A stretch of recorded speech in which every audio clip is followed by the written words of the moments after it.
16 श्राद्ध में, श्राद्ध पक्ष में, घर में अगर गंगा का जल हो, आपके घर में अगर गंगा जल रखा हो, श्राद्ध पक्ष में तुलसी के क्यारे के पास में एक छोटी सी कटोरी रखकर घर का कोई भी व्यक्ति, चाहे महिला हो, पुरुष हो, पुत्रवधू हो, बच्चे हों, कोई भी हथेली में गंगा जल लेकर अपने पूर्वजों का स्मरण कर कर और वो गंगा जल काशी विश्वनाथ के नाम से अपने पूर्वजों का नाम लेकर वो कटोरी में अगर 5 बार या 7 बार छोड़ देता है तो उसके पूर्वजों को पिंडदान और तर्पण की जरूरत नहीं पड़ती, उनको मोक्ष प्राप्त हो जाता है। आपको लगता है कहीं कहीं कि मेरे पितर मुझ पर क्रोध कर रहे हैं? आपको कभी कभी लगे कि मेरे ऊपर पितृ दोष लगा हुआ है या पितरों का श्राप लगा हुआ है या हमारे यहाँ पर लोग अधोगति में ज्यादा मर जाते हैं, हमारे यहाँ ये काम ज्यादा हो जाता है, तो निवेदन है, श्राद्ध पक्ष चल रहा है, प्रयास करिएगा एक चावल की कटोरी में, कटोरी के अंदर थोड़ा सा चावल रख लीजिए कच्चा, उस चावल की कटोरी में एक बेलपत्र, थोड़ी सी दुर्वा बांधकर पानी का मटका, परिंदा या जहां अपना रसोई घर में जल रखते हो, उस कटोरी को वहां पर 2 दिन 3 दिन तक रख दो। वैसे तो 16 दिन रखो ज्यादा अच्छा था, पर जो दिन अपने को मालूम है 2-3 दिन उसको रख दीजिए, घी का दिया लगाइए। 3 दिन के बाद में उस दुर्वा को, उस बेलपत्र को शिव बाबा को ले जाकर समर्पित कर दो। चावल पूरे घर में घुमाने के बाद चिड़िया को या नदी में या किसी जीव को प्रदान कर दो। महाराज, पितृदोष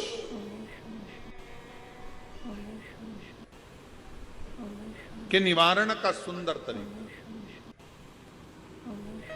कल आपको कथा में कहा था।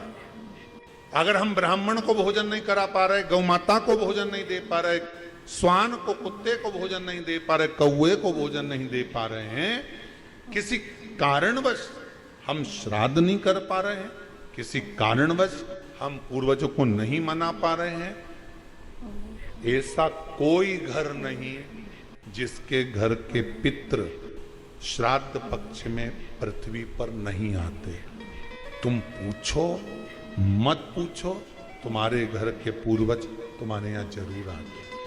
दरवाजे पर आकर खड़े होते हैं दरवाजे पर आकर हमारे घर के पितृ खड़े होते हैं, स्मरण करते हैं कि हमको यहां से कुछ भाग प्राप्त होगा, कुछ मिल जाएगा। श्राद्ध पक्ष में सारा भोजन कोई भी लगाकर ब्राह्मण को जिमाए, उससे मतलब नहीं है, पर श्राद्ध पक्ष में तिथि पर, श्राद्ध में या अन्य तिथि पर, बरसी आदि तिथि पर अगर खीर का पात्र भरा जाए तो घर की बहू, घर की माता, घर की स्त्री, घर में जो ताई, चाची, जो भी है स्त्री, उस खीर के पात्र को उसको भरना चाहिए। संपूर्ण थाली कोई लगा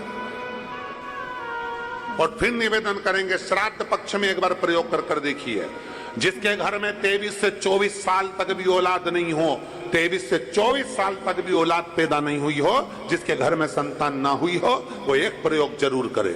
एक प्रयोग जरूर करो कि 23 साल तक भी औलाद ना हुई हो तो श्राद्ध पक्ष में तुम्हारे दादा परदादा किसी का श्राद्ध हो रहा हो और किसी दादी का श्राद्ध, किसी दादा का श्राद्ध, किसी बुजुर्ग का श्राद्ध तुम्हारे घर में हो रहा हो, तो खीर के बर्तन में खीर तुम भरकर और उस ब्राह्मण को जिसको घर में बुलाया गया है भोजन कराने के लिए, वहां तुम देकर आओ। और अगले श्राद्ध तक इंतजार करो। मेरा बाबा वंश की वृद्धि करता ही है, निश्चितता देता है, वंश बढ़ाता है। पितृदोष है, ये आपको कैसे मालूम पड़ेगा?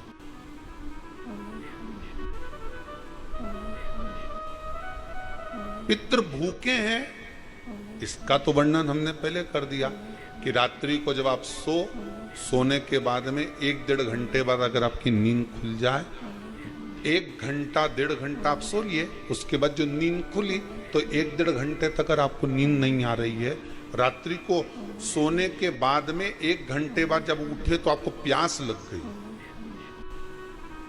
भूख लगने लगी, प्यास लगने लगी कि मेरे को पानी पीना पड़ेगा, घबराहट हो रही, पानी पीना पड़ेगा। 1-1.5 घंटे सोने के बाद अचानक नींद खुले और आपको प्यास लगे, समझ लेना आपके पितृ भूखे हैं और प्यास है।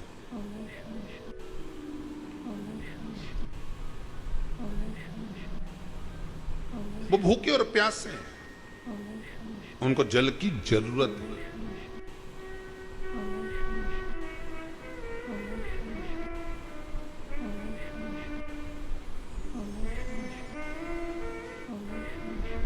किसी भी नदी में, सरोवर में, कुंड में, बावड़ी में, तालाब में, आप तीर्थ में जाकर जब स्नान करते हैं तो स्नान करने के बाद एक काम का नियम बना लो कि अपने हाथ की अंजलि में जल लेकर अपने पूर्वजों को देना। प्यास से भाग मांगते,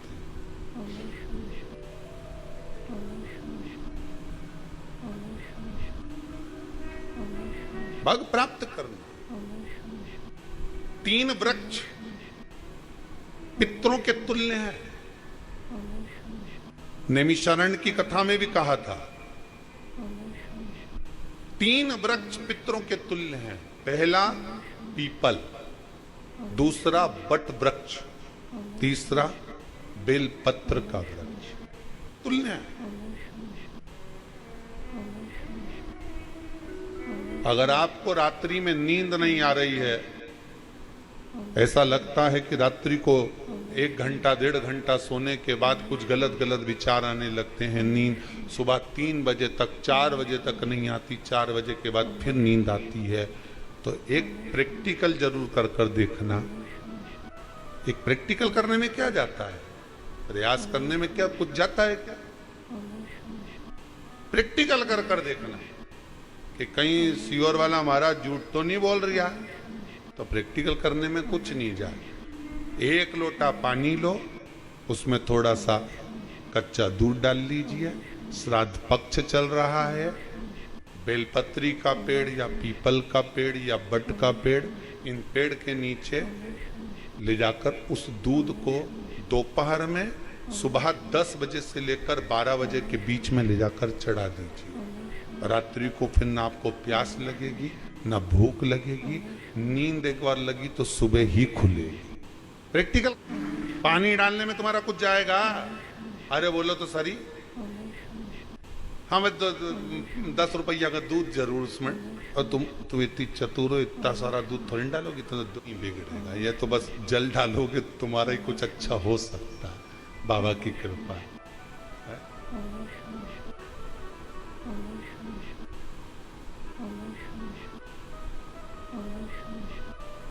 3 वृक्ष पितरों के तुल्य हैं। पहला जम के बोलिए पीपल, दूसरा बट वृक्ष, तीसरा बेलपत्री का वृक्ष। 3 पीपल के वृक्ष में 52,000 ब्राह्मण एक साथ निवास करते हैं, इसलिए पितृतुल्य। बट वृक्ष ब्रह्मा जी के मस्तक से बना, इसलिए पितृतुल्य। और बेलपत्री का वृक्ष माता पार्वती जी के अश्रु से बना। जब आंसू गिरे थे माता जगत जननी जगदम्बा पार्वती के, उस समय पर पितृलोक में हलचल उत्पन्न हो गई थी। हमारी नातिन की आंख में आंसू कैसे आ गए? मैनावती की पुत्री है,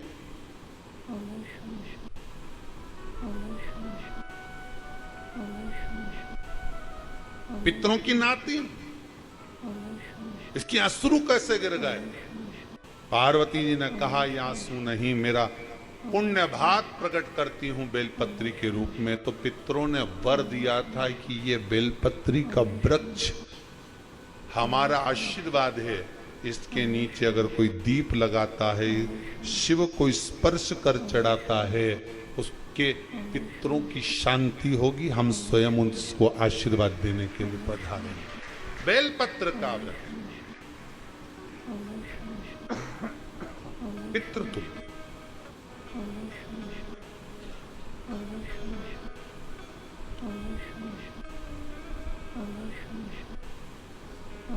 तो रात्रि को अगर भूख लग रही है, प्यास लग रही है, तो पितृदोष।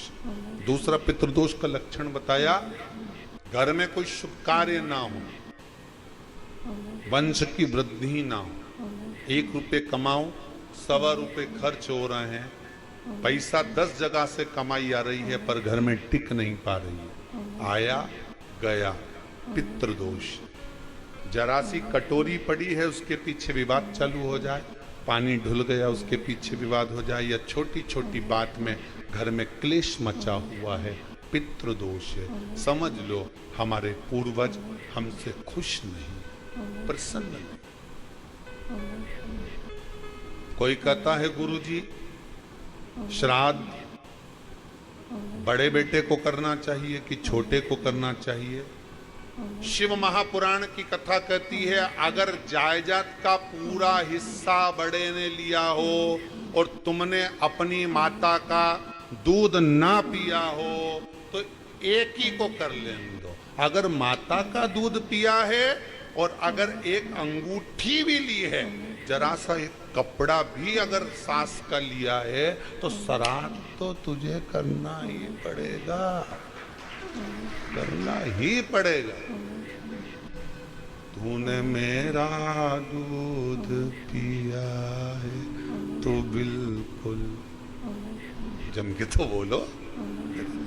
अगर तुमने उनका कुछ खाया है तो अब एक काम और हो सकता है, गुरुजी वो श्राद्ध अगर हम नहीं करें और बड़े भैया करें और हम उन्हीं के यहाँ चले जाएं तो चले जा, मना कौन कर रहा है।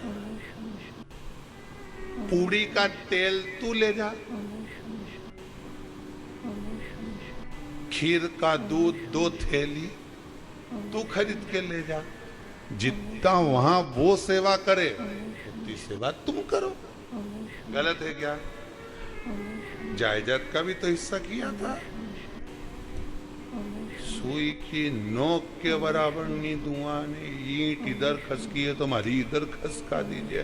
हमारी बसियत में इतना लिखा है तो फिर बसियत में ये भी लिख के जाना चाहिए। तब मैं तो क्यों सबके तुम डरो मत ही रहे। एक भी जब छोरा छोरी के जब सब सामान प्रॉपर्टी दो ना, जमीन दो ना, जायदाद दो ना, सारा सामान छोरा छोरी के दो, तो उनके लिख के भी जाओ कि हमारी श्राद्ध कर दे अच्छे से, नहीं तो भूतड़ी बन के सताऊंगी।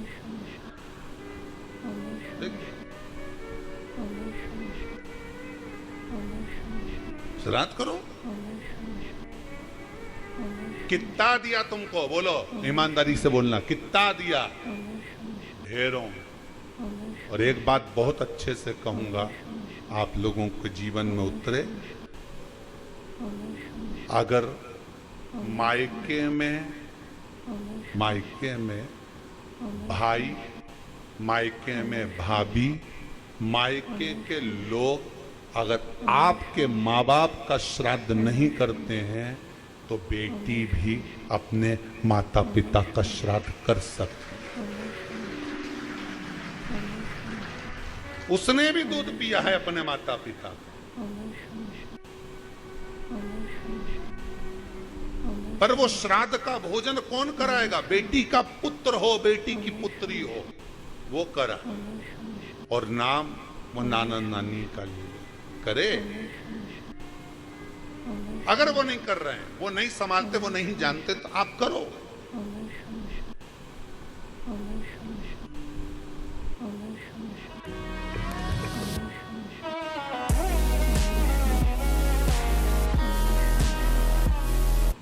वो करे। दो भाग होते हैं। जब एक रोटी गाय के मुख में दी जाती है, गाय के मुख में जब हम रोटी देते हैं, एक रोटी जब देते हैं, या तो गाय के मुख में 16 श्राद्ध में जब रोटी देते हैं तो रोटी को बीच में से तोड़कर, रोटी का जो भाग होता है उसको, मतलब ऊपर से फुलका का परत नहीं निकालना है। रोटी जो सीधी सीधी है ना, जैसे ये रोटी है तो इसको बीच में से तोड़ लिया, दो भाग विभाजित कर लिया, नीचे वाले भाग में भी थोड़ा सा गुड़ शक्कर रख लिया, ऊपर वाले भाग में भी गुड़ शक्कर रख लिया, एक के ऊपर एक रोटी को रख लिया, वो गाय को दी। तो अपन श्राद्ध पक्ष में 2 पूड़ी का प्रमाण है कि गाय को 2 रोटी दी जाती है, कुत्ता को 2 रोटी दी जाती है। 2 पूड़ी रख के देते हो, आप लोग तो देते होगे 2 पूड़ी के ऊपर पूड़ी रखकर, थोड़ा सा मीठा रखकर, नमकीन रखकर, कुत्ते को भी देते, 2 पूड़ी तोड़कर कागा को भी देते। 2 पूड़ी का प्रमाण कहां से आया? 2 भाग रोटी के टुकड़े का प्रमाण कहां से आया? श्राद्ध पक्ष में ही ऐसा क्यों किया जाता है? बाकी के समय पर तो कोई ऐसा 2 पूड़ी का प्रमाण ही नहीं, पर श्राद्ध पक्ष में ये क्यों कहा जाता है कि पूड़ी के ऊपर पूड़ी रख दे, उसमें मीठा रख दे, खीर शक्कर रख दे, गाय को दिया, कुत्ते को दिया, कागा को दिया, ऐसे क्यों कहा जाता है? उसका कारण क्या होता है? उसका केवल एक कारण है, जो नारी ने भोजन का निर्माण करा है, जो घर की बहू भोजन बनाई है, जो घर की बेटी ने भोजन बनाया है, घर की माता ने भोजन बनाया है। महाराज, पिता पुरुष एक कुल को तारता है, बेटी 2 कुल को तारती है। जब श्राद्ध पक्ष में 2 भाग रोटी के कर गाय को देती है, तो 1 भाग तो उसके ससुराल वालों को मिलता है,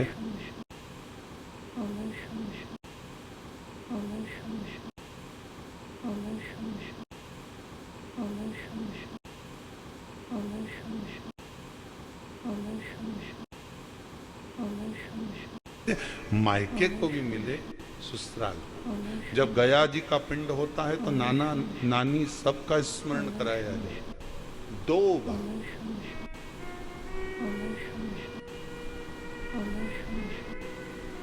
पुण्य का। अब लोगों को मालूम तो है नहीं कि 2 पूड़ी क्यों रखते हैं, उसका कारण वर्णित है शास्त्रों। दोनों पक्ष था, दोनों पक्ष का स्मरण करा। महाराज, बिंदु प्रेत योनि में पड़ा, चंचुला देवी उनके मोक्ष का प्रयोजन कर रही है, प्रयास।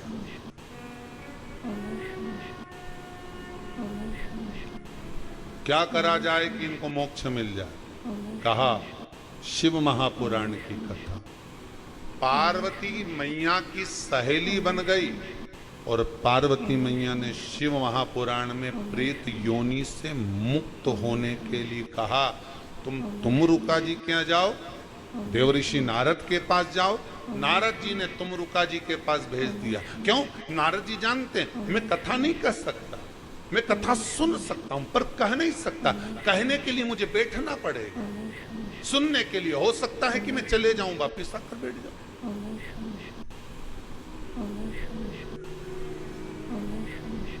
तुमरुका जी से कहा कथा कह दोगे? हाँ, कहने में क्या दिक्कत है? मेरे पति को प्रेत योनि से मुक्त करना है। तुमरुका जी बोलते हैं केवल तुम्हारा पति प्रेत योनि से मुक्त नहीं होगा।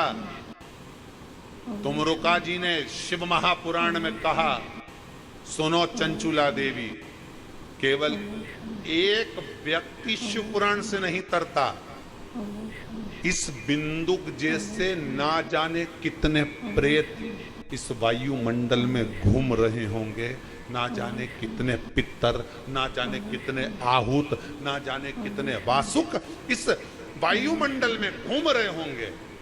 तुम्हारा पति तुमको दिखा नहीं, तुम्हारा बिंदुक तुम्हें कभी नजर आया नहीं, फिर कारण क्या था? बस मन में शांति नहीं है। घर में सारा सुख है पर हृदय में शांति नहीं, समझ लो पितृदोष है। क्या करा जाए फिर? क्या करोगे?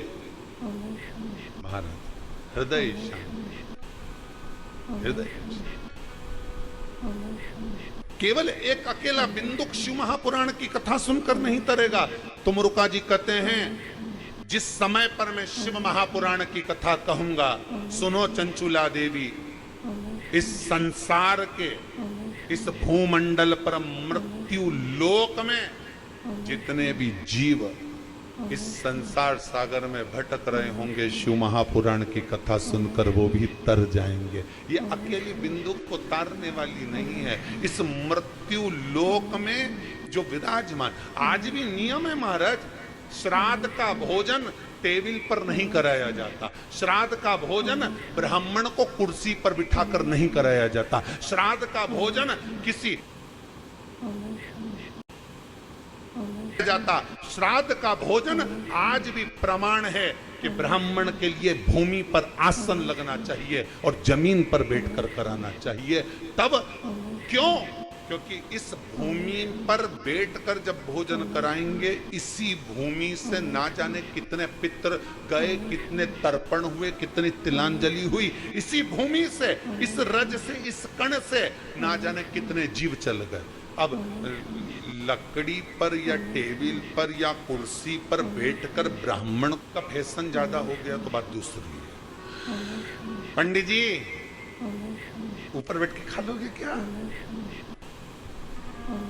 पंडित जी तो बोल देंगे अच्छा है, खिला दो।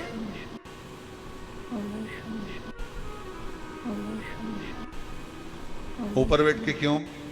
वो झुकने में थोड़ी सी कमर लचक जाए, क्योंकि खीर परसेगी तो झुकना पड़ेगा।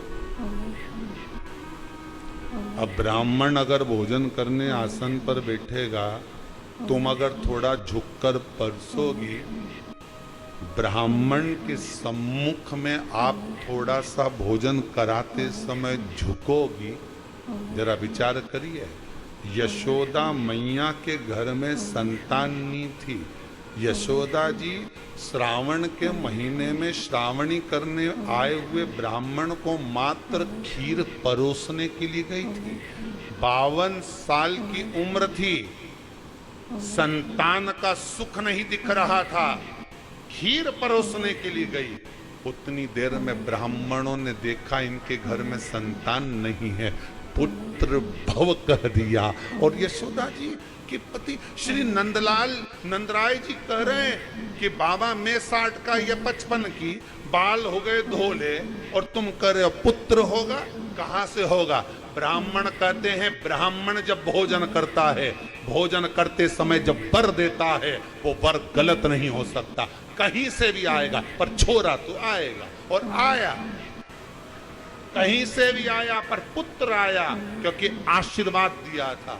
श्राद्ध पक्ष का भोजन टेबल पर नहीं, कुर्सी पर नहीं, श्राद्ध पक्ष का भोजन ब्राह्मण को आसन लगाकर जमीन पर कराना चाहिए, भूमि पर।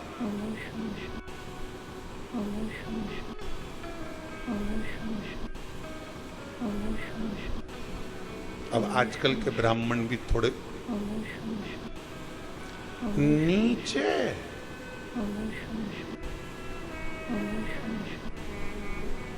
अगर हम टेबल पे ही जिम लें तो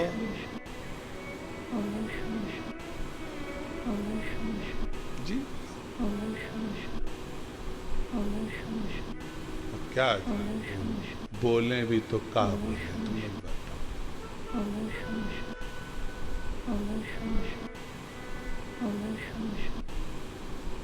थोड़ा सा भाग भूमि का हो महाराज।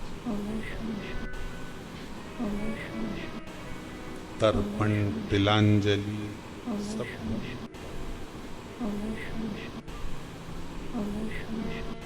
हम तो जो जजमान